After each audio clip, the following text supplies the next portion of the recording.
예, 안녕하십니까. 이석이라고 합니다. 현재 이투스에서 이제 강론술을 담당하고 있고요. 그다음에 이 논중화 추론학원에서 강론술 역시 수업 이제 할 겁니다.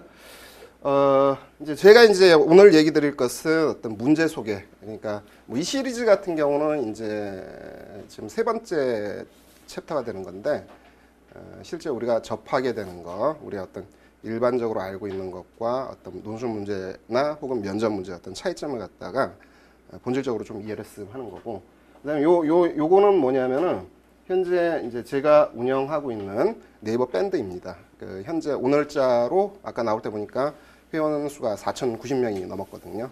그러니까 1년 만에 이제 4,000명이 넘었으니까 상당히 이제 화랑인 밴드고, 들어와 보시면 아시겠지만 뭐 여기 입시 관련된 것들 이런 것들 다룹니다. 보시면은 내용이 상당히 퀄리티가 좋습니다. 예.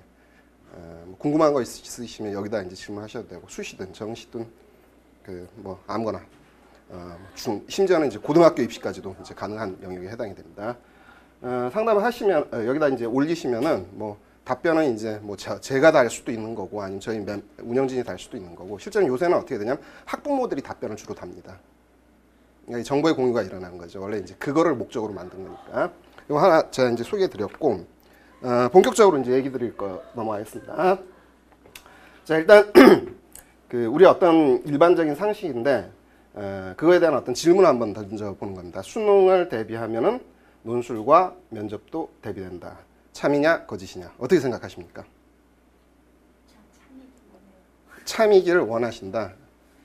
답변하신 분들은 이제 참이기를 원하시네요. 그럼 이제 볼까요? 자,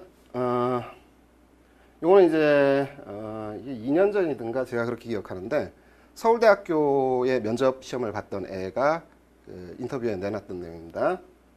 막막해서 고등학교 때 배운 생물과 화학을 복습하는 정도로 했는데, 시험을 보고 나니까 그 두 과목을 결합한 통합형 문제 같다는 느낌이 들었다. 이렇게 되는 거예요. 이런 게 있었고, 그러니까 생물화학의 어떤 결합이라는 의미. 서울대 면접 보시는 거 아시죠? 그 관련된 거고, 저는 자 얘는 이제 어떻게 했냐면 이렇게 했어요. 캠벨의 일반 생물학을 하루에 한두 챕터씩 공부했다. 이 캠벨의 일반 생물학이 뭔지 아시죠? 모르세요? 그 대학교에서 하는 교재입니다. 그러니까 두께로 따지게 되면은 페이지 수가 한 몇 페이지야? 1,500페이지 그 정도 되죠. 뭐 이 배고 자기에 딱 좋습니다. 비계용으로 괜찮은 건데, 그런데 이렇게 생물화학, 수학 등을 수능 공부하듯이 파고든 게 막상 면접에서는 큰 효과가 없었던 것 같아요. 서울대학교의 면접 문제는 다른 학교처럼 암기나 풀이만으로 대비되는 것 같지가 않아요. 이렇게 얘기했어요. 그러니까 실제 어느 타이밍이 되면 우리가 이제 뭐 예를 들면 여기 서울대지만 뭐 서울대 면접 보러 간다 하면 이제 뭐 이 동네가 당연하죠. 뭐 서울대 면접반이 뭐 막 만들어지잖아요. 그죠? 그럼 거기 가서 하는 게 이제 요 케이스는 이제 캠벨의 일반 생물학이지만, 저기 화학 쪽으로 한다고 하면 또 뭐 일반 화학 뭐 이런 거 하겠죠. 일반 물리학 이런 거. 근데 여기 얘가 이렇게 얘기했어요. 서울대학의 면접 문제는 다른 학교처럼 암기나 문제풀이만으로 대비되는 것 같지가 않아요. 이게 좀 말이 조금 애매하긴 한데, 뉘앙스가 다른 학교는 그럼 암기나 이거로 되느냐, 안 되기는 마찬가지입니다. 예. 그 하나 좀 말씀드리는 거고, 일단 여기 이 케이스 두 개에서 볼 수 있는 건 어떤 거냐면, 하나 이쪽 같은 경우는 그 면접 문제를 접근할 때 어떻게 하냐면 대비사항을 어디에서 출발시켜 버렸어요? 대학교 선행에서 출발을 시켜버린 거죠. 그죠? 그쵸? 근데 실제 우리가 뭐든지 문제풀이라는 걸 접할 때는 항상 어떤 식으로 우리 사고가 어떻게 되는지 잘 생각해 보시면 되거든요. 먼저 뭐부터 생각해요? 선행부터 생각하시죠. 그죠? 이미 저희 고등학교 들어올 때, 고등학교 입학하기 전에 미리 중학교 시절에 우리 뭐 했어요? 중2 때부터 정석 돌리기 하지 않았습니까? 몇 번을 돌렸냐, 뭐 이런 거 따지지 않았어요? 정석은 그 중학교 게 아닌데, 그죠? 여기도 이제 마찬가지 비슷한 사고로 들어온 거겠죠. 그 다음에 얘는 이제 뭐 생물학 복습. 고등학교 때 배운 거. 이게 차라리 나름대로 나을 수도 있죠. 그런 게 있고. 요거는 이제 그 대학에서 면접이든 논술이든 출제를 한 이후에는 항상 어떤 얘기를 하냐면은 출제 의도라는 걸 발표합니다. 제 기억으로 여기 아마 고려대 걸 거예요. 내신이나 수능 시험을 통해 나타나는 능력 이외의 수학 능력을 평가한다. 그러면은 여기서 이제 어떤 것에 부딪히게 돼 버리는 거냐면 아까 제가 질문 드렸던 게 뭐죠? 수능 대비되면은 논술 면접 대비되느냐? 참 거짓했을 때 대부분은 이제 답을 안 하셨지만 답하신 분들은 뭐라고 했냐면 참 이렇게 해버렸거든요. 근데 이거는 대학에서 뭐라고 했어요 여기? 수능 시험을 통해 나타나는 능력 이외의 이렇게 이제 구도가 잡혀버린 거예요. 그러면은 수능 시험 이외니까 아 맞다. 일반 생물학 해야겠다. 이렇게 이제 될 수가 있는 거겠죠. 그죠? 일반화학 해야겠구나. 대학교 과정 달려야겠구나. 그죠? 그렇게 생각 안 드세요? 자, 사교육이나 선행학습으로는 지도할 수 없는 통합적 통찰력과 판단력 소유 정도를 평가를 한다. 요거는 아마 제 기억으로 이게 연세될 거예요, 이게. 근데 전제 조건은 어떤 거냐면, 예, 이게 있어요. 뭐 사교육은 어차피 우리가 사교육하는 입장에서 사교육 욕하면 안 되니까, 선행학습으로는 안 된다 이렇게 얘기가 됐어요. 그럼 여기서도 그러니까 대학의 의도를 얘기를 하는 거거든요. 대학의 의도로서의 선행학습이라 그러면은 일반적인 형식으로서 아까 얘기했던 일반 생물학 이런 게 이제 얘기가 되겠죠. 그다음에 사교육을 받지 않고도 교과서 내용을 충실하게 공부한 학생이라면 무난히 풀 수 있다. 요게 제 기억으로 이게 아마 성균관 될 거예요. 그러면은 이게 이제 전체적으로 이제 공통점이 뭔가를 생각을 하셔야 되거든요. 여기서 일단 이 대학의 의도라는 차원에서 보게 되면 일단 배제되는 부분이 어디예요? 사교육은 일단 배제를 시키려고 무지하게 하죠. 예? 그 다음에 이런 건 확실해지네요. 수능은 아닌 것 같아요. 그죠? 수능은 아닌 것 같고. 선행학습, 대학교 일반화학, 일반생물학. 근데 이쪽에서는 뭐라고 하냐면 교과서 내용 충실이면 된다고 하거든요. 그럼 범위를 좁히다 보면은 예, 논술이나 이 어떤 이 면접 문제라든가 이런 것들이 범위가 이제 어디로 한정이 되는 거냐면은 교과서 수준으로 이제 한정이 되는 거겠죠. 그죠? 알고 보면. 근데 이런 식의 언급을 실제로는 대학에서 무수하게 하는 얘기거든요. 근데 그 대학에서 말하는 이 언급이 어머니들 어떻게 생각이 되세요? 진실로 보이세요? 거짓으로 보이세요? 그러니까 대학이 뭐라 그러냐면 그럼 더 볼까요? 요게 경희대든가 그런 것 같은데 단순한 암기 위주의 지식에 근거한 구술 능력 또는 기계적 문제풀이 능력보다는 논리적 사고력 및 추론 능력 평가에 주력을 했다. 이렇게 되어 있습니다. 기계적 문제풀이 능력의 대표적인 시험이 뭐죠? 네. 수능이 대표적이죠. 그죠? 그 다음에 암기 위주로 가는 게 대표적인 게 뭐가 있죠? 내신, 그죠? 그러니까 이거는 아니다 이렇게 이제 얘기를 하는 거네. 대신에 뭐라고 되어 있죠? 논리적 사고력 및 추론 능력 평가에 주력을 둔다 이렇게 했고, 논리적 사고력을 스스로 키워온 학생들이 수월하게 풀 수 있는 문제다. 요건 아마 요게 서강될 거예요. 그다음에 선행학습을 통한 이론적 배경 없이 텍스트에 제시된 내용만으로 독해와 문제풀이를 수행할 수 있도록 한다.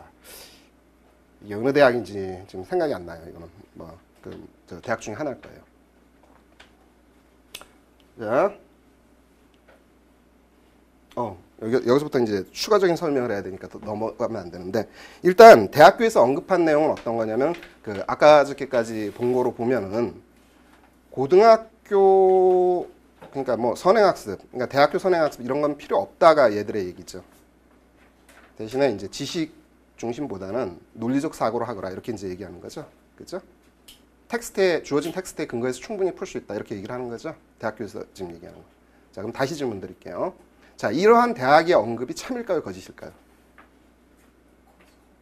거짓. 참. 갑자기 이제 50%로 나누기 시작하네. 그 답은 한 가지로 때려야죠. 그건 뭐 양다리를 걸칩니까? 이건 이제 출제 목적이에요. 고교 교육의 정상화 및 학력 신장을 도모한다. 그 다음에 논술은 단지 대학 입시를 위한 평가 제도에서 그치지 않고 초중고 공교육 과정의 내실화에 기여하고자 하는 교육적 의미를 지니고 있다. 이건 논술에 대한 언급. 요게 아마 요게 연대 같은데 서울대 같기도 하고 연대 같기도 하고. 서울대는 옛날에 나왔던 거. 서울대라면 옛날 것일 거고요.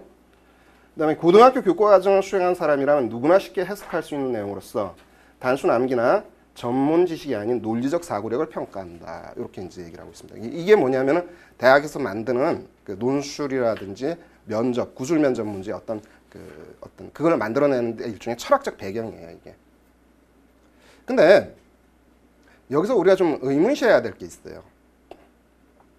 그 대학의 논리대로 하면은 고등학교 교과 과정을 정상적으로 이수했다면 그 논술이나 면접 문제를 다 풀 수 있다. 이렇게 되는 거죠. 그죠? 그런데 그 앞에 이제 나와 있던 내용을 다시 종합해 보면 수능, 현재의 수능 제도, 내신, 더 나아가 대학교 과정을 선행해 가지고는 안 풀린다. 이렇게 되는 거죠. 이게 대학 논리의 중심점이거든요. 대학이 하는 말을 믿어야 될까요? 믿지 말아야 될까요?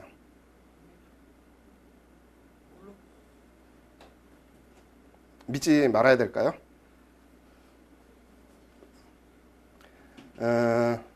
대학은 공교육기관입니다. 공교육이라는 것은 이제 공적 행위를 유발하는 공적 행위를 유발하는 조직이거든요. 공적 행위는 항상 전제 조건이 뭐냐면 신뢰입니다. 뭐 요새 우리나라 좀 개판이 돼서 공적 행위가 엉망이 되긴 했지만 적어도 아직까지 이제 공교육 기관에서 그렇게 거짓말을 하는 예는 제가 본 적은 없는 것 같아요. 자, 그래서 원래 그 질문 하나 던지려고 그랬는데 이 질문은 뭐냐면 교과 과정을 충실히 이수하면 논술과 면접도 대비된다 이건데 뭐 이건 넘어갈게요. 대신에 다른 걸 중심으로 하겠습니다. 그 우리 이제 그 자료집에도 있는 건데 연세대 이제 문제 하나 볼게요. 이 특기자 전형이니까 특기자 전형이면 굉장히 그 어떤 느낌 들어요? 특기자 전형 하면은 그 특별한 애들의 시험이죠, 그죠? 자료집에 다 있어요. 이제 제시문이 이렇게 돼 있습니다. 보면은 나제시문에 뭐가 있냐면 이게 그 면접 문제인데 즐거움은 인간의 작은 완전성으로부터 조금 더 큰 완전성으로 이행이다. 괴로움은 인간의 활동 능력을 감소시키거나 방해하는 증서 활동이다. 희망이란 앞일에 대한 애틋한 바람에서 오는 항상성 없는 즐거움.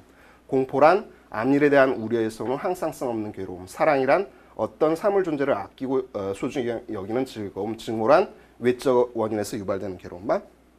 이게 무슨 특기자 전형 시험 보러 가면 원래 우리 전제 조건이 뭐예요? 그것도 연세대란 이름 멋있죠? 관심 없으세요, 연세대? 그럼 그 이름빨 생각하면 가기 전에 다 뭐 준비하고 가죠? 면접 시험 보러 갈 때? 어마어마한 수학 문제, 그죠? 고난이도 물리화학 생물 문제 그런 거겠죠? 다제시문엔 또 이런 게 나와요. 자기가 사랑하는 것이 파괴되고 있는 것을 상상하는 사람은 괴로움을 느낀다. 그 다음에 자기가 증오하는 것이 파괴되고 있는 것을 상상하는 사람은 즐거움을 느낀다. 우리가 능동적이거나 수동적이거나 어쩌고저쩌고 이렇게 있습니다. 여기 이제 가제시문도 있는데 도입부로서 이제 수학 정의에 관한 내용이 있습니다. 근데 그거는 저희는 올리질 않는데 질문이 뭐냐면 이겁니다. 위 제시문에 의거하여 희망과 공포 사이의 관계를 명확하게 말하고 타당성을 설명하라. 이게 1번 문제입니다.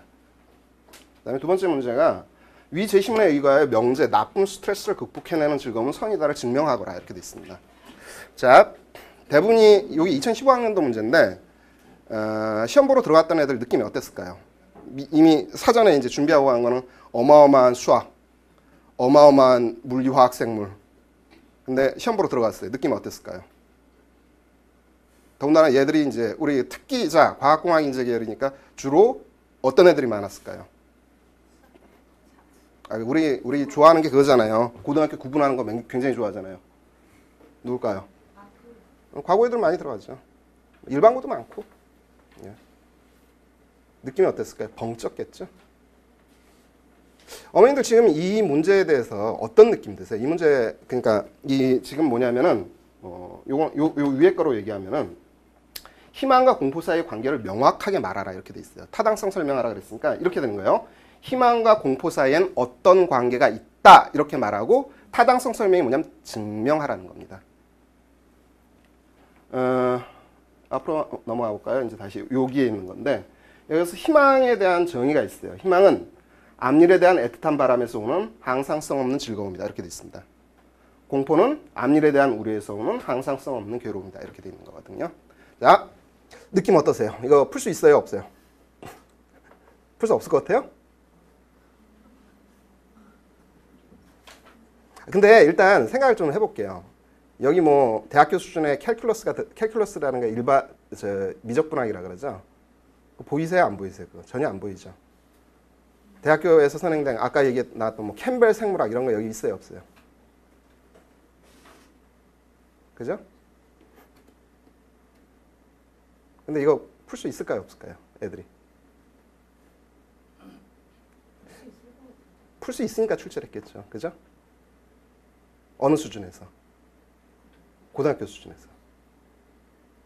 이거는 여기 이제 뭐 나중에 이제 어떤 팁을 제가 그 연장선상에서 얘기를 하겠지만 이거는 우리 수학 어마어마한 시간을 수학에 투자하죠.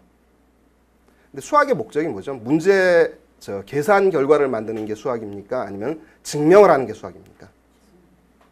증명을 하는 게 수학이죠? 얘도 지금 뭐라고 요구했냐면 문제 자체는 증명하거라 이렇게 한 거거든요. 근데 우리 수학에서 증명은 보통 어떤 방식으로 해요? 수화식을 활용해서 증명하죠. 지금 이건 뭐냐면 언어를 활용해서 증명하거라 이겁니다. 그 수화식을 활용한 증명에서도 우리도 그 생각을 잘해야 돼요. 뭐냐면 우리가 어떤 함수라는 문제를 풀 때 fx 이퀄 뭐 3x제곱 더하기 5x 더하기 1 이런 식의 어떤 약속들이 들어가죠. 여기선 그 역할을 누가 하는 거냐면 이런 거예요. 희망이란 즐거움이다. 이렇게 하는 거예요. 공포란 괴로움이다. 이렇게 하는 거거든요. 이게 뭐냐면 fx 이퀄 뭐다 하고 정의되는 거예요. 그런데 즐거움, 괴로움과 관련된 어떤 어휘가 위에 있네요. 즐거움을 또 뭐라 그랬죠? 큰 완전성으로 이행, 괴로움은 인간 활동 능력을 감소시킨다. 이런 식으로 되어 있는 거네요. 더하여 여기 어떤 얘기가 있냐면 이런 얘기가 있어요. 자기가 사랑하는 것이 파괴되는 것을 상상하는 사람은 괴로움을 느낄 것이다. 근데 괴로움은 뭐랑 연관이 되는 거냐면 여기 공포하고 연관이 되는 거거든요. 그 다음에 자기가 증오하는 것이 파괴되는 것을 상상하는 사람은 즐거움을 느낄 것이다. 즐거움은 어디 있어요? 여기 이제 사랑 부분에 있는 거잖아요. 그러면은 그냥 제가 말로만 설명하면은 이 희망과 공포를 정의를 내리라, 희망과 공포 사이의 관계를 얘기를 하라고 했는데 희망의 즐거움이 있고 그 다음에 즐거움 속에는 어떤 게 있냐면요, 증오하는 것이 파괴되는 게 또 들어가 있어요. 그리고 증오는 뭐에 있는 거냐면 괴로움에 있는 거거든요. 그럼 괴로움은 어디로 연결이 돼요? 공포로 연결이 되네? 희망에서 출발해서 어디로 들어왔어요? 공포로 돌아와 버렸네? 자, 그럼 희망과 공포의 관계 뭐라고 얘기하면 돼요?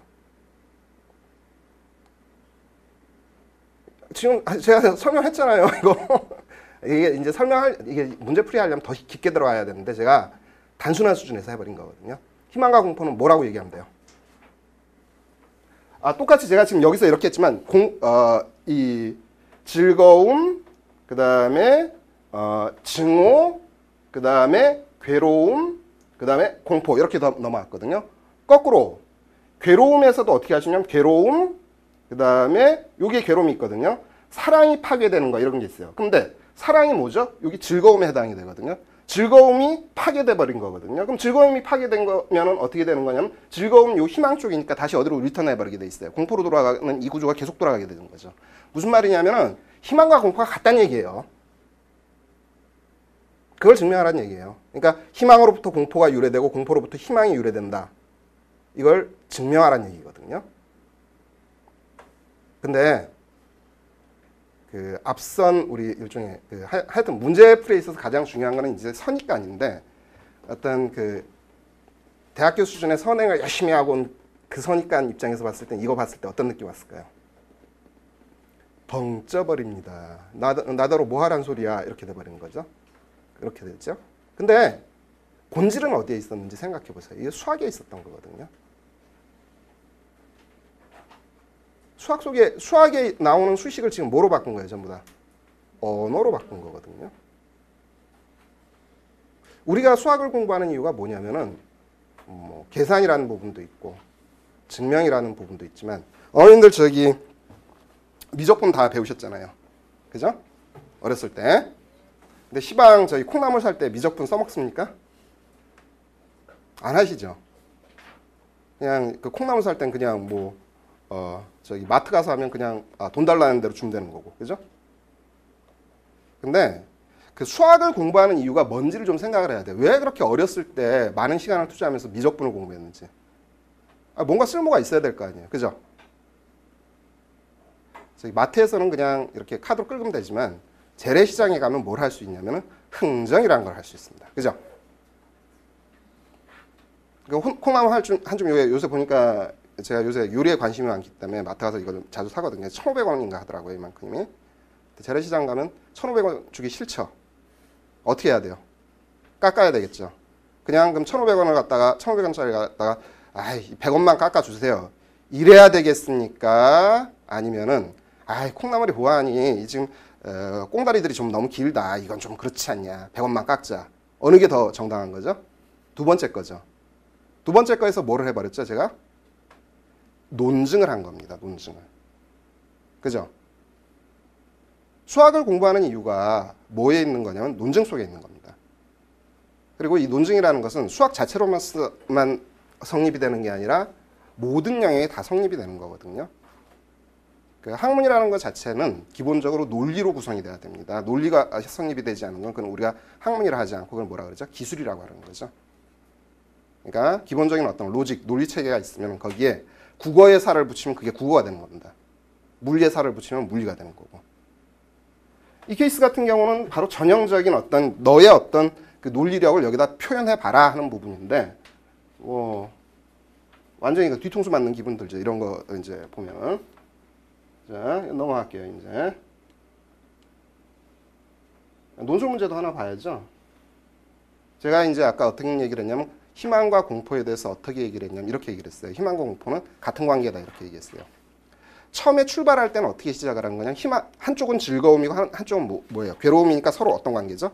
대립이지만 서로 부정을 하다 보면 어떻게 되냐면 같은 관계가 되게 돼 있어요.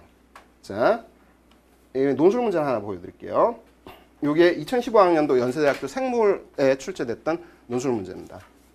가제시문은 이런 겁니다. 그림에는 세렝게티 초원에서 치타 임팔라를 사냥하고 있는 모습을 그린 것이다. 그래서 이 그림이 나와 있어요. 풀밭이 있고 임팔라가 달리기를 하고 그쪽에 치타 쫓고 있습니다. 이쪽은 이제 생략하고요. 근데 15학년도, 16학년도도 마찬가지지만 15학년도에 라제시문이 뭐가 나왔냐면 이런 게 나왔어요. 젊었을 때는 물론 거의 근년까지도 봄의 새로운 약동과 여름의 성장을 가을의 조락과 겨울의 죽음보다 더 뜻있게 여기고 기다리며 그렇게 긍정적이고 건전하고 낙관적인 자연과 인생관을 가지는 것이 옳고 마땅한 것으로 알아왔다. 갑자기 여기 뭐냐면 이 출처가 뭐냐면 박두진의 수필입니다. 생물에 갑자기 뭐가 튀어나왔어요? 국어가 튀어나왔죠. 그죠? 자, 그럼 이제 이런 거 보고 나면 사람들이 어떤 느낌부터 보냐면 연대 논술을 대비하려면 뭘 잘해야 된다? 이 생명과학인데 국어를 잘해야 돼요? 국어가 나왔으니까 그걸 잘해야 된다고요? 알겠습니다. 일단 여기 뭐가 있냐면은 봄의 새로운 약동과 여름의 성장을 가을의 조락과 겨울의 죽음보다 이렇게 돼 있죠. 봄, 여름하고 가을, 겨울이 지금 어떤 관계죠? 대립되는 관계죠. 그거 일단 눈에 보이시죠? 그 다음에 시들어버리는 것 어쩌고저쩌고 합니다. 근데 여기 이런 말이 나와요. 이제 역접 접속사 그러나가 나옵니다. 그러나 요즘에 나는 이 두 가지 상대적인 진실, 계절이 갖는 그 자체의 천리를 그 자체의 진실대로 파악하여 두 상대적 차원을 초월하는 또 하나의 더 높은 차원의 뭐라고 되냐면 통합을 찾는 사색의 입지를 발견한 듯하다. 이렇게 돼 있습니다. 문제는 어떤 거냐면 이제 문제를 보겠습니다. 문제는 가에 묘사된 치타 임팔라 근육세포와 반딧불이 발광세포에서 공통적으로 일어나는 대사과정을 설명하거라. 근데 이거는 뭐 공통점 찾는 문제고 요거보다는 이제 뭐 본질적 제가 얘기 드리고 싶은 건 이거거든요. 글쓴이가 밑줄 친 문장에서 언급한 천리를 가나다 정보를 활용해서 뭐라고 얘기하냐면 생물학적 관점에서 논하라 이렇게 돼 있어요. 그러니까 박두진이 얘기한 천리를 뭐로 논하라고 했어요? 생물학적 관점에서 논하라 이렇게 하는 거거든요. 그러면은 앞으로 한번 다시 돌아가 볼까요? 자, 여기가 뭐냐면 생물학의 영역이에요. 근데 이 그림은 어머님들 다 배우신 거거든요. 그죠? 풀밭이 있고 임팔라가 달리기를 하고 있고 그 뒤를 치타가 쫓아가고 있어요. 이 관계를 생물학 시간에 다 배웠어요. 뭐라고 배웠죠, 이거를? 먹이사슬이라고 배웠죠. 풀을 임팔라가 먹고 임팔라가 그 다음에 누가 먹어요? 치타가 먹는 거죠. 그런데 치타가 영원히 살진 못하죠. 치타가 죽으면 어디로 되돌아가죠? 풀로 되돌아가야지 어디로 가요? 분해가 돼가지고, 그죠? 이를 갖다가 어려운 말로 뭐라 하냐면 먹이사슬의 또 다른 말이 뭐냐면 생태계의 순환 과정이라는 겁니다. 그런데 생태계의 순환 과정에 들어가는 물질적인 요소를 좀 볼게요. 여기 풀은 뭐냐? 이게 포도당으로 된 겁니다. 포도당. 탄화수소 화합물입니다. 이걸 임팔라가 먹었어요. 임팔라가 먹어가지고 몸에다 이제 저장을 하게 되면 글리코겐이라는 형태가 되겠죠. 이것도 뭐 결과적으로 이제 탄화수소 화합물이고. 치타가 이제 임팔라를 먹었어요. 그때도 뭐 마찬가지겠죠. 자, 제가 이제 탄화수소 화합물이라고 했지만 이 화학적 관점에서 볼 때는 수소는 이제 곁다리로 쫓아다니는 거고 지금 여기서 어떤 일이 벌어지고 있는 거냐면 탄소의 순환이 벌어지고 있는 겁니다. 그러니까 생태계의 순환이나 탄소의 순환이랑 같은 겁니다. 그죠? 그런데 일로 돌아와가지고 여기서 지금 뭐라고 했냐면 봄, 여름과 가을, 겨울을 지금 어떻게 해버렸죠? 둘 다 대립시켰죠, 처음에. 근데 그런화가 됐으니까 이거 대립되면 돼요, 안 돼요? 봄, 여름과 가을, 겨울이 뭐가 돼야 돼요? 통합이 돼야 되는 거겠죠? 자, 천리는 무엇이냐에 대한 질문을 생물학적 관점에서 얘기해야 되거든요. 자, 봄, 여름, 가을, 겨울 다음에 뭐 나오죠? 자, 똑같이 자, 풀, 임팔라, 치타. 순환하면 이건 다시 어디로 가죠? 풀로 가죠. 자, 봄, 여름, 가을, 겨울. 그 다음에 뭐 나오죠? 봄, 여름 나오네요. 자, 지금 뭐냐면 천리라는 거. 여기서 계절의 천리라는 부분은 뭐가 되는 거죠? 계절이 어떻게 되는 거예요? 여기서는 생태계의 순환이라고 그랬죠. 여기 뭐라고 하면 돼요? 계절의 순환 이렇게 하면 되는 겁니다. 근데 여기도 이제 본질적인 문제는 있습니다. 여기 이제 원인자로서 이제 태양 에너지를 개입을 시켜줘야 되는 건데, 그런데 지금 아까 우리 희망과 공포 봤었죠. 희망과 공포 간단하게 제가 얘기했지만 둘은 서로 대립됐지만 나중에 뭐가 되는 거죠? 같은 거로 통합이 되죠. 여기 지금 자 여기 풀 형태가 다르죠. 식물이에요. 식물의 형태. 임팔라 초식동물의 형태.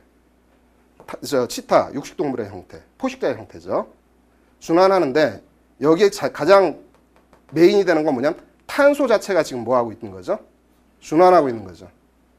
예, 계절 봄, 여름, 가을, 겨울도 생각해 보세요. 봄, 여름 그 다음에 가을, 겨울. 차이점은 있어요. 왜냐하면 그 매 시기당 들어오게 되는 그 태양에너지 단위 면적타 태양에너지의 양이 차이가 있어서 그렇지 본질적으로는 뭐냐면 그 지구가 태양 주위를 공전하기 때문에 이루어지는 뭐냐면은 그 계절의 순환 과정이에요. 태양에너지의 변화 이런 거에 해당이 되는데 자 여기서 이제 봄, 여름, 가을, 겨울 다음에 봄, 여름이 나오니까 계절의 순환이다 이렇게 얘기했지만 본질적으로 봄, 여름, 가을, 겨울은 뭐예요? 그냥 통합해서 얘기하면 계절인 거거든요. 그죠? 그러면 지금 이 문제나 앞에서 했던 희망과 공포의 관계 문제나 같은 문제예요? 다른 문제예요? 비슷한 문제예요? 제가 연세대 그 팁을 하나 알려드리면은 연세대 고려대도 마찬가지인데 그 뭐를 나중에 답안으로 찾아내야 되냐면은 그 상위에서 내려다볼 줄 알아야 돼요. 본질을 찾을 줄 알아야 돼요. 그거를 못 찾아내면 이제 질질 매는 거거든요. 고대 거 한번 볼까요? 면접 문제입니다.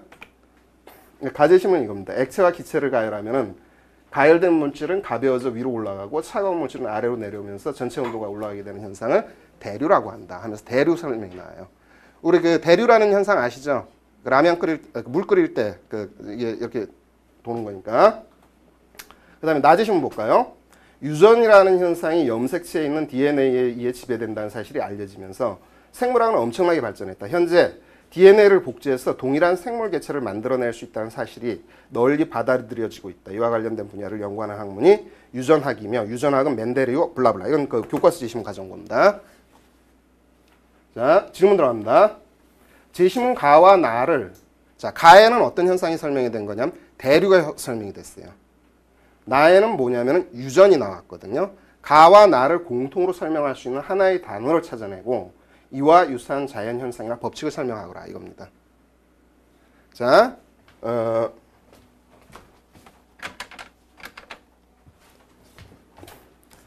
여기는 대류, 이거는 유전입니다. 지금 뭘 얘기를 하고 있는 거냐면 대류와 유전을 공통으로 설명할 수 있는 단어를 찾아내거라. 이게 지금 고대 융합형 문제인데 느낌이 어떠세요? 이거 국어 문제로 느껴지세요? 아니면 또 이거는 이제 뭐냐면 물화생이 다 짬뽕이 돼서 들어갑니다. 뒤에 보면 수학까지 티 나옵니다. 과학 문제로 느껴지세요. 그러니까 자연계 문제로 느껴지세요. 인문계 문제로 느껴지세요. 인문계로 느껴지세요. 자연계요? 자, 대류와 유전을 공통으로 설명할 수 있는 단어 뭐가 있을까요? 대류는 뭐냐면 여기서부터가 차이가 나기 시작하는 겁니다. 본질적인 부분을 생각을 해야 돼요. 우리가 공부를 할 때 필요한 게 그 어떤 개념이 설명하는 본질을 치고 들어가야 되는 거거든요. 자, 대류는 뭐 때문에 발생하는 현상이죠? 열 때문에 발생하는 현상이죠. 그러니까 아래쪽이 이게 밑에서 가열을 하게 되면은 이 열이 요 맨 밑에 부분은 어떻게 해요? 밀도를 떨어뜨려 가지고 위로 올려보내고 위에 차가운 건 어떻게 돼요? 밀도가 크니까 아래 내려오게 되거든요. 이 과정에서 열이 어떻게 되는 거예요? 서로 아래쪽에 열이 지금 어디로 올라가는 거예요? 위로 가고 위에 차가운 열은 또 어떻게 해요? 아래로 내려오니까 지금 이 과정에서 어떤 일이 벌어지냐면 열의 순환 혹은 또 열의 아니 단어를 만들어 보세요. 단어를 만들면 돼요. 여기 어떤 단어 자체가 명시적인 단어가 있는 건 아니에요. 다만 의미가 어떻게 되면 되는 거죠? 유사하면 되는 거거든요. 열 방출, 열이 다 튀나가는 거고. 알았어요. 그럼 넘어갈게요. 자, 유전이란 무엇인지 생각해 봅시다. 유전은 뭐를 유전이라 그러죠?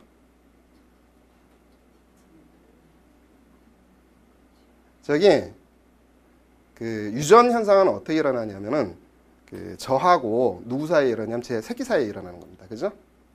저를 아빠 세대라 그러고 얘를 뭐냐면 자식 세대라 그러는 거예요. 근데 저하고 얘 사이에는 어떤 공통점이 있죠. 그러니까 만약 얘가 최소한 저의 절반은 닮아야 되거든요. 그죠? 전혀 닮지 않았다 하면 이거 뭔가 썸씽이 일어난 거거든요. 그죠?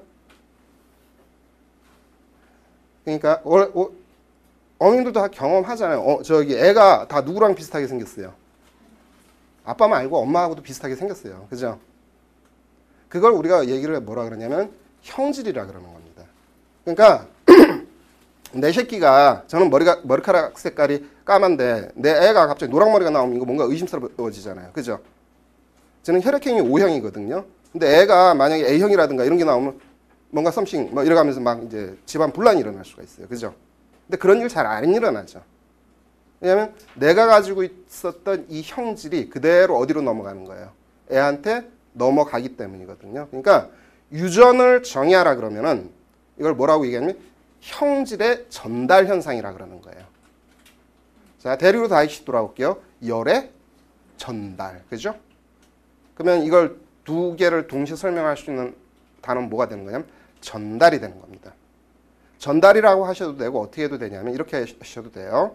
열의 전달이 일어나는 과정에서 에너지가 점층적으로 계속 어떻게 돼요? 이동을 하죠. 이동이라 하셔도 되고 그 다음에 유전도 마찬가지예요. 제 DNA가 어디로 넘어간 거예요? 이게 감수 분열해가지고 누구한테 넘어간 거예요? 애한테 넘어간 거거든요. DNA 이동 이렇게 하셔도 되는 거고. 그러면 이러한 나머지 부분은 이와 유사한 어떤 현상이나 법칙을 골라서 설명하면 되는 거예요. 그건 이제 배운 걸 통틀어서 얘기를 하면 되는데 일반 화학, 일반 생물, 일반 물리를 해야 될 수준입니까? 이 정도 문제는 안 해도 되죠. 그 다음에 솔직히 까놓고 얘기하면 이거 제가 어머니들 지금 이제 답을 들었기 때문에 이제 끄덕끄덕 하는데 몇 학년 수준이에요? 여기 뭐 우리 애들 원래 유전 하면 뭐부터 시작해요? 그냥 막 맨델의 유전 법칙 해가면서 세 가지 법칙 외우고 그 다음에 뭐예요? 계산하느라고 정신없죠. 그죠? 대류 하면 이제 뭐부터 하는 거냐면 그 대류도 그 공식 있어요. 그거부터 깨물고 들어가거든요. 근데 여기는 질문 그걸 안 하고 뭘 해버린 거예요? 너 진짜 그 과학 현상 아냐? 이렇게 질문한 거예요. 근데 이거 다 어디에 나오는 거지? 잘 생각해 보세요. 어디에 나오죠? 몇 학년에 나오죠? 중학교에 나와요. 예? 우리나라 교과 과정이 재밌는 게 있습니다. 어떻게 됐냐면 중학교 때 배운 거나 고등학교 때 배운 거나 차이가 없습니다. 단지 고등학교 때 뭐가 늘어나는 거죠? 글자 수가 늘어나는 겁니다. 근데 그래도 제가 여기서 한번 다시 짚어보고 싶은 거는 아니 왜 이런 본질적인 걸 우리는 생각을 안 하냐 이거예요. 그죠? 다음으로 넘어가 볼까요?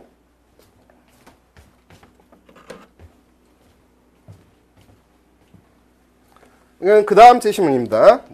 갑자기 제시문에 시가 한 편 나옵니다. 가을에는 사랑하게 하소서, 오직 한 사람을 택하게 하소서, 블라블라. 그 다음에 가을에는 홀로 있게 하소서, 나의 영혼 비옥한 굽이치는 바다 백합의 골짜기를 지나 어쩌고저쩌고 이렇게 떠들어댑니다. 자연계들이 이걸 보면 기분이 어떨까요? 더럽겠죠, 그죠? 더군다나 자연계들이 못하는 과목이 뭐죠? 문화, 국어.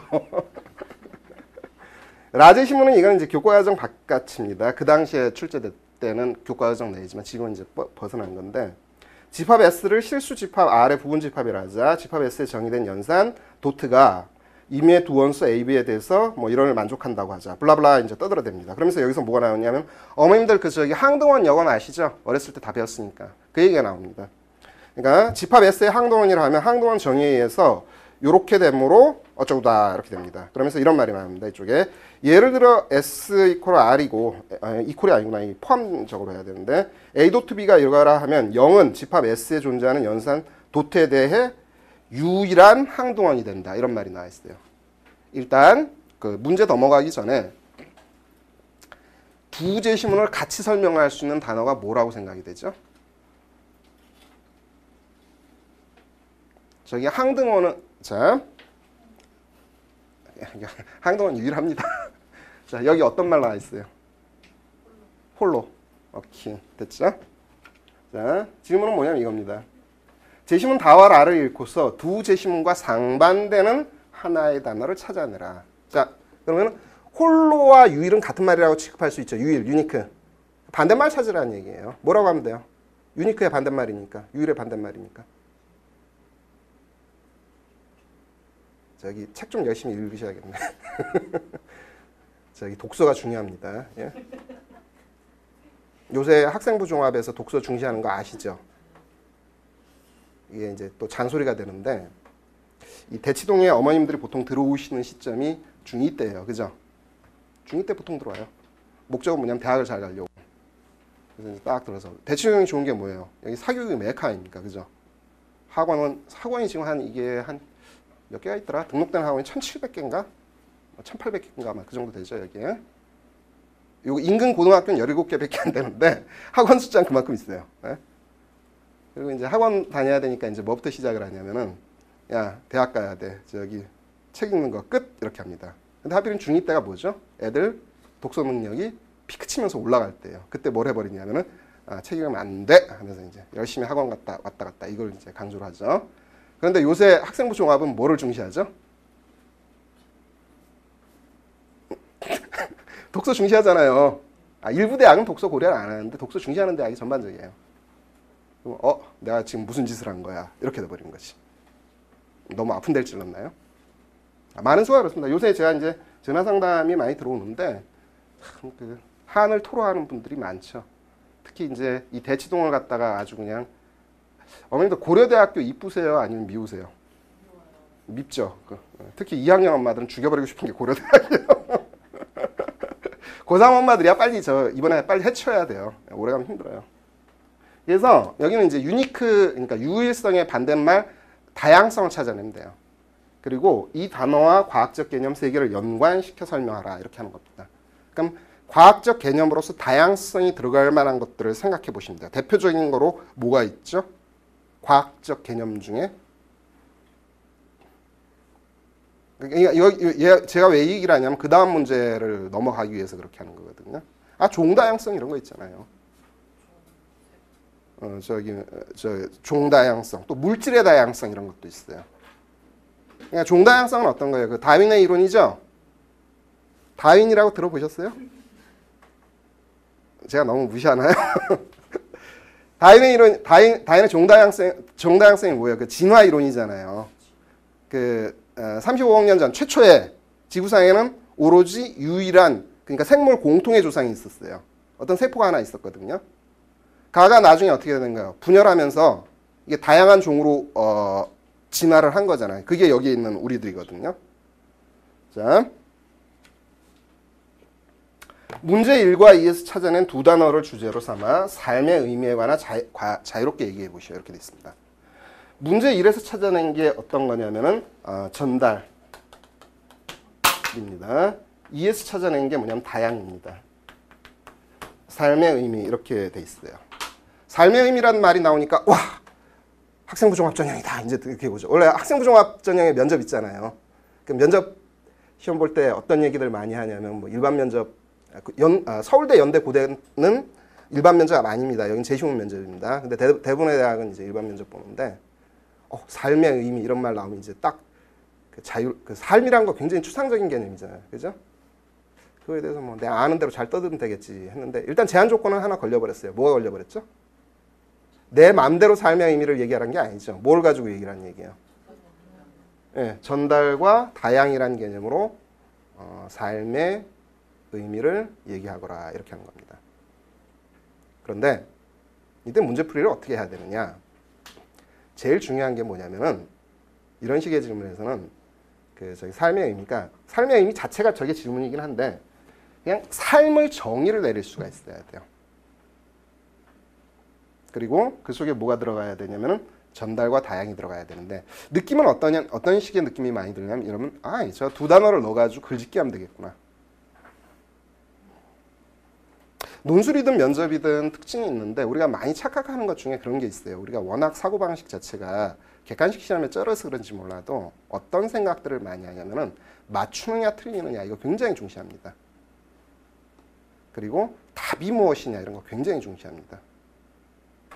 특히 객관식 시험은 답이 분명하죠. 1번, 2번 선택지 중에서 몇 번인지 이게 분명한 거니까. 근데 이런 시험들은 답이 존재할까요? 안 할까요? 답이 존재는 합니다. 또 없다고 그러시면 되나? 대략적인 답이 존재하는 거고 이런 건 채점이 어떻게 이루어지냐면은 객관식 시험은 사전에 답안을 설정해 놓고 채점을 할 수가 있어요. 그러니까 마킹만 표시한 것들을 보면 되는 거니까. 근데 이런 건 어떤 식으로 채점하냐면은 그러니까 대략적인 답은 설계를 해두고 실질 기준 자체는 그러니까 어떻게 해버리냐면 답안이 모여봐야 돼요. 논술이 대표적인 케이스고 그 다음에 면접은 어떤 식으로 하는 거냐면 어떤 면접 거기에서 이제 세부 질문을 계속 던져버려요. 더 들어가면서 하는 거거든요. 그거 가지고 답을 해야 되는데 제가 이게 얘기를 할게요. 요 문제의 어떤 답의 범위는 삶이라는 것 자체에 대해서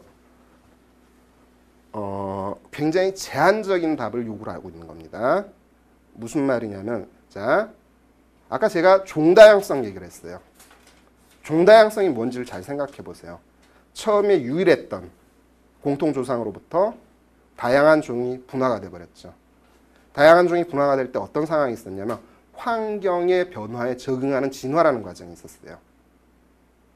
자 그러면 삶도 어때야 되냐면 자 나의 유일한 삶이 있어요. 하지만 이 삶 자체로는 내가 삶인지 아닌지 알 수가 없어요. 그러니까 나의 존재랑 관련된 거예요. 전제 조건은 뭐냐면 남이 있어야 되는 거예요. 남과 자 환경에 적응하듯이 남과 이 조응이 일어나는 거예요. 그러면서 나의 삶, 남의 삶들이 점차 어떻게 되냐면 다양한 형태를 띄어간다. 요 구도로 잡아내셔야 되는 겁니다. 이거 쉬운 문제 아닙니다. 무지하게 어려운 문제입니다. 거기까지 파악하는 게 쉽지 않습니다.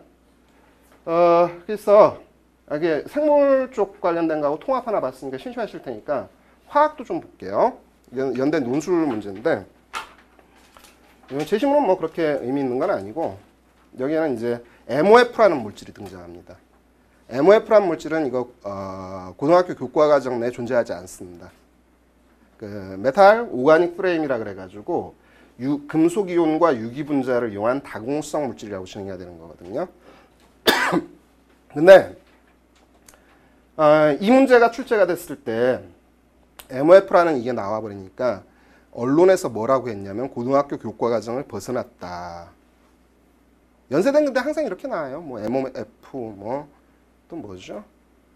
뭐 희한한 물질들 뭐 혹은 가상의 세계가 등장합니다. 뭐 외계 행성이 나타나고 막 그런 게 연대 문제인데 그래서 연대랑 관련해 가지고 보통 언론 매체나 이런 데서는 이런 얘기를 많이 해요. 연대 시험 보러 갈 때는 어떻게 하냐면은 그 상상력을 발휘하거라. 창의적으로 서술하거라. 이렇게 얘기하는데 저는 똑같이 이렇게 얘기 드립니다. 상상의 세계를 동원해서 창의적으로 서술하면 창의적으로 떨어진다 이렇게 얘기 드립니다. 그리고 또 하나 뭐냐면 여기 MOF가 나오든 뭐가 나오든 간에 대학교 교수들은 어떤 전제에서 출제를 하는 거냐면 고등학생들이 풀 수 있는 범위에서 출제를 합니다. 본질 부분은 어떤 거냐면 이겁니다. 우리한테 참 익숙하지 않은 건데 저기 요 그래프를 잠깐 기억해 주시고 문제를 잠깐 볼게요. 문제 뭐 내용을 전반적으로 설명하면 어려울 텐데 여기에 이제 요 부분을 잠깐 볼게요. 실험에서 MOF가 가지고 있을 것으로 예상되는 작용기를 제한하고, 작용기라는 건 아시죠? 우리 그 화학 시간에 그 유기화학에서 배웠던 내용들이니까 어떤 특별한 성질을 지닌 그런 물질 집단을 말하는 거예요. 분자 집단. 기체에 따라 포집력 차이가 나는 이유를 도입한 작용기와 기체 분자 간에 작용하는 힘을 사용해서 설명하거라 이렇게 돼 있는데 이게 뭐냐면 요 그래프를 해석하는 거예요. 그래프를 해석하는 건데 그러니까 어떤 MOF를 이용해서 기체 포집 실험을 했더니 SO2란 물질하고 CO2란 물질은 잘 포집이 돼요. 잘 포집. MOF란 물질에 잘 붙잡힌다는 얘기예요. 얘들은 잘 포집되지 않습니다. 자, 이 순간 머릿속에 뭔가 하나 팍 하고 스치고 지나가야 돼요. 둘은 어떤 관계죠? 두 집단은 어떤 관계죠? 하나는 잘 포집, 하나는 잘 포집 안 되니까 어떤 거 아까 얘기했었잖아요. 공포희망. 대립관계지 뭐예요. 그죠? 대립관계가 되는 거고 근데 이제 여기에서 어떻게 되냐면 두 집단 사이에는 차이점으로서 대립관계가 있지만 집단 내에서는 어떻게 되는 거죠? 집단 내에서는. 요 집단 내에서는 잘 포집된다는 공통점을 갖는 거예요. 요 집단 내에서는 어떻게 돼요? 잘 포집되지 않는다는 공통점을 갖는 거예요. 그러면은 이거에 적합한 작용기가 무엇이냐? 라는 질문을 어떻게 해야 되냐면 이렇게 그 답변을 어떻게 얘기해야 되냐면 이렇게 얘기를 해야 돼요. 화학 시간에 배우는 것 중에 이런 게 있어요. 어떤 게 있냐면 극성은 극성과 잘 놀고 무극성은 무극성과 잘 어울린다, 잘 반응한다 이런 얘기가 있어요. 그 물질과 물질의 관계거든요. 그러면은 이 물질 집단의 어떤 공통점 그걸 찾아내는 거예요. 극성인지 무극성인지. 그럼 그거에 대응시켜서 작용기도 정의가 돼버릴 수가 있는 거라고요. 그런데 봤더니 이런 게 보여요. 이제 그냥 CH4, O2, H2, N2, AR 전부 다 이게 뭐냐면은 무극성 물질들이에요. 그럼 작용기도 뭐가 되는 거냐면 얘랑 잘 반응하는 무극성 작용기다 이렇게 되는 겁니다. 단점은 이게 있죠. 여기 이제 CO가 애매해지게 되는데 어머니들 극성, 무극성 기억하세요? 못하세요? 못하면 넘어갈게요. 여기는 마찬가지로 이제 극성 가지고 얘기를 해야 되는데 뭘 얘기하고 싶은 거냐면은 애들이 이 CO라는 거 일산화탄소입니다. 애들이 CO를 볼 때 어떻게 먼저 판단해요? 선 판단을 먼저 해버려요. 선 판단이 어떤 거냐면 저거 그러니까 얘들은 무극성인 게 확실한데 얘는 뭐로 판단하냐면 극성으로 판단을 해버려요. 그럼 뭐냐면 이 속에 공통점이 사라지게 돼 있어요. 어떤 작업을 해야 되냐면 애들이 CO가 진짜 극성인지 무극성인지 판단을 해야 되는데 그 짓을 안 해요. 그냥 얼핏 들었던 뭐만 감각으로 넘어가 버리는 거예요. 근데 이 CO가 어떤 특성이 있냐면 그 루이스 전자점식 구조를 그려보게 되면 이게 무극성적인 요소가 나타나게 돼 있습니다. 그거를 증명을 해야 되는 문제거든요. 마찬가지로 여기도 이렇게 돼요. SO2는 이건 분명히 극성이거든요. 근데 CO2는 뭐냐면 배우기를 뭐로 배웠냐면 무극성으로 배웠어요. 그럼 이 둘 사이에 뭐가 사라지게 돼버리냐면 공통점이 사라지게 돼 있어요. 어떻게 찾아야 되느냐? CO2가 진짜 무극성인지 이거 판단을 해봐라 이 소리예요. 배운 거 기준으로. CO2는 무극성 맞습니다. CO2 전체 기체는. 하지만 CO2는 부분적인 극성을 띠고 있습니다. 그걸 가지고 문제를 풀어내는 겁니다. 그러니까 이것도 뭐냐면은 사안을 대립시켜 놓고 거기에서 어떤 본질적인 부분을 따져야 되는 그런 질문인데 이런 문제 수능에 나올까요? 안 나올까요? 안 나옵니다. MOF 알아야 될까요? 몰라도 될까요? 이거는 장식품이에요. 아무 필요 없는 거예요. 근데 아까 얘기했죠. 언론 매체에서 뭐라 하냐면 연세대를 가려면 시사에 밝아야 된다. 그게 개 거지 같은 소리입니다. 예? 개 또라이들이 그런 얘기 하거든요.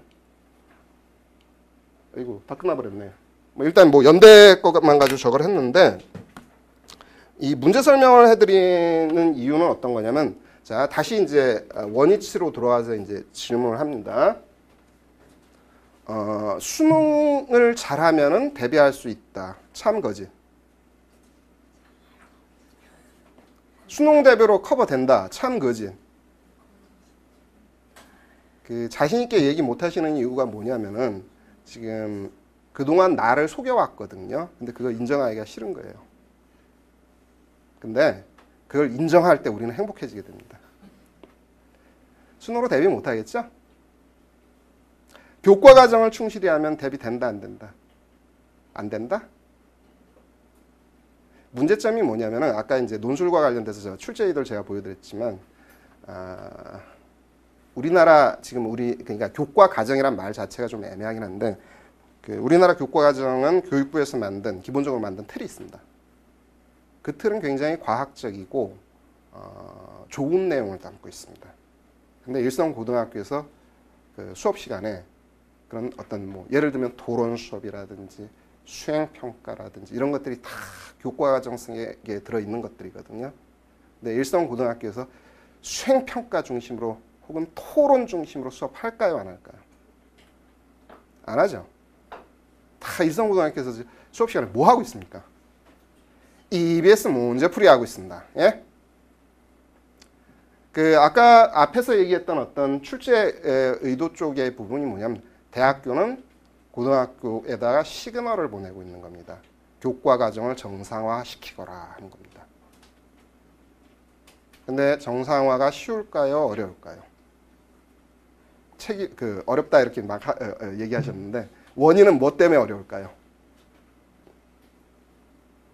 무엇 때문에 고등학교 교과 과정이 그러니까 제대로 된 저기 누구냐면은 서울대가 과학고등학교 많이 뽑죠.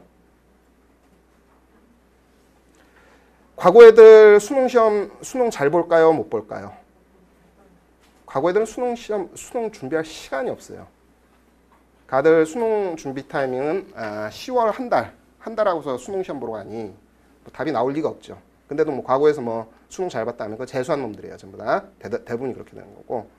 과거는 과거 자체의 고등학교 교과 과정이 굉장히 충실히 이행이 되고 있습니다. 다시 말하면 걔들은 수능 공부할 시간이 없습니다. 서울대는 과거를 많이 뽑습니다. 자, 서울대는 일선고등학교에다 어떤 신호를 보내고 있는 거죠? 어떻게 하라는 거예요? 토론 수업 많이 하고, 예. 뭐 수행평가하고. 본질적인 얘기를 해야죠. 수능하지 말아라 하는 겁니다. 그게 본질이죠. 왜 그걸 말을 꺼내기 싫어하세요? 왜냐면 이게 싫은 건 저도 이해를 해요. 왜 그러냐면 우리 인식틀이 이렇게 좁혀져 있기 때문에 그런 거예요. 근데 아까 얘기했던 이런 내용들 자체는 보셔서 아시겠지만 어떤 대학교 선행이라는 게 필요합니까? 필요 없습니까? 전혀 필요 없죠. 지식 체계로만 따지면은 논술이든 면접이든 어떤 소재라는 측면에서 보면 전부 다 1학년 융합과학에서 나옵니다. 알고 보면. 그럼 1학년 융합과학을 잘하면 이걸 커버할 수 있다? 전혀 관련 없습니다. 스스로 생각하고 사고하고 파고들고 텍스트에 익숙해지고 수학 시간에 배운 어떤 증명력을 갖다 여기에다 적용할 줄 알고 이런 건데 우리가 과연 그렇게 하는가? 라는 본질적인 질문인 거거든요. 그러니까 어머님들이 걱정하는 게 이제 학종 쪽인데 학생 종합. 여기 우리 고등학교들이 그거 하면 돼요. 수능을 할 시간이 없을 정도로 교과 과정을 충실히 하면 됩니다. 그럼 서울대학이 막 뽑아줄 겁니다. 대치동이 워낙 또 자원이 나쁘지도 않잖아요. 유전적 구성으로 따지면 최고인데. 근데 나중에 입시 결과는 개판이 나서 문제지. 그죠? 저기 대치동에서 제일 많이 가는 데가 어디예요? 말하기 싫으시죠? 재수하러 많이 가잖아요. 그죠? 그 비정상이에요. 그거. 뭐 연고대를 많이 가긴 하는데 그것도 이제 한 방에 가지는 못하잖아요. 그죠? 문제 또 얘기해줘요. 더 재밌는 문제. 아주 그냥 IQ 테스트 문제 이런 거 할까요? 예, 예, 질문하세요. 선생님 제시해주신 그거는 거의 연대 문제시죠? 그 연대가 눈앞에 있으니까 그러죠. 연대하고 고대만 한 거예요. 예. 굉장히 통합적이고 예. 그리고 어떤 과학 지식을 물어보는 것도 전혀 아니고 예. 그냥 논리력을 물어보는 예. 단지 과학을 수단으로만 쓰는 것 예. 같은 느낌이 예. 드는 예. 거거든요. 예. 그렇지만 성대나 성대 쪽도 비슷해요. 성대에서는 설명에서 뭐라고 얘기를 하냐면은 자기네 시험을 갖다 이제 수능하고의 차이점을 이렇게 설명해요. 자기네 이제 난이도로 따지면 수능하고 똑같다. 아니면 수능보다 더 쉽게 출제한다. 이렇게 얘기하는데 대신에 뭐가 필요하냐면은 거시적으로 볼 줄 알아라 이렇게 얘기하는 거예요. 그러니까 과목 그러니까 뭐 물리와 화학을 통합한다 이런 건 아니에요. 과목 통합은 안 한다. 하지만 과목 내에서는 뭘 할 줄 알아야 되면 거시적으로 볼 줄 알거라 이렇게 하는 거거든요. 그래서 저기 그냥 이게 떨어져 있는 단원들 있잖아요. 이걸 이어붙일 줄 알아라 이런 얘기예요. 그리고 그다음에 근데 과목 간 통합이 안 일어나는 건 아닙니다. 과학 쪽에서는 그건 일어납니다. 어떤 거냐면 수학은 그걸 별도의 과목으로 생각하지 않습니다. 수학 쪽은. 그러니까 유전 문제가 나오면 뭐가 나올 수 있는 거냐면 확률 통계가 나올 수도 있는 거거든요. 그다음에 뭐 물리에서 뭐 저기 역학 문제가 나온다 그러면 뭐 미적분 당연히 나올 가능성 높은 거고. 근데 지금까지 출제됐던 모든 논술 문제들이 고등학교 교과 과정을 벗어난 적은 한 번도 없습니다. 역사상. 그러니까 개념상으로 어려운 건 없다는 얘기죠. 없다가 되는 겁니다. 한양대도 그렇고. 한양대도 똑같습니다. 한양대는 이제 수리 논술만 보는 경우인데 여기도 뭐냐면 그 수리 논술의 어떤 디테일한 부분들 있잖아요. 다 기본 교과 과정입니다. 벗어나질 않습니다. 지금까지 벗어난 역사가 없습니다. 근데 애들이 수능 공부를 한다고 예. 했을 때 이게 막 교과서 원칙적으로는 교과서 과정을 막 개념으로 정리하고 예. 보고 또 보고 해서 외울 정도로 해서 이게 응용하면은 좋겠는데 그렇게 잘 안 하고 학원에서 하는 어떤 그 문제집 또는 그 정서 이런 걸로만 이렇게 연습을 하다가 그게 일종의 독이죠. 예 근데 이제 뭐 수능 공부 안 할 수는 없으니까 수능 공부 하다가 갑자기 이게 논술로 들어왔을 때 예. 그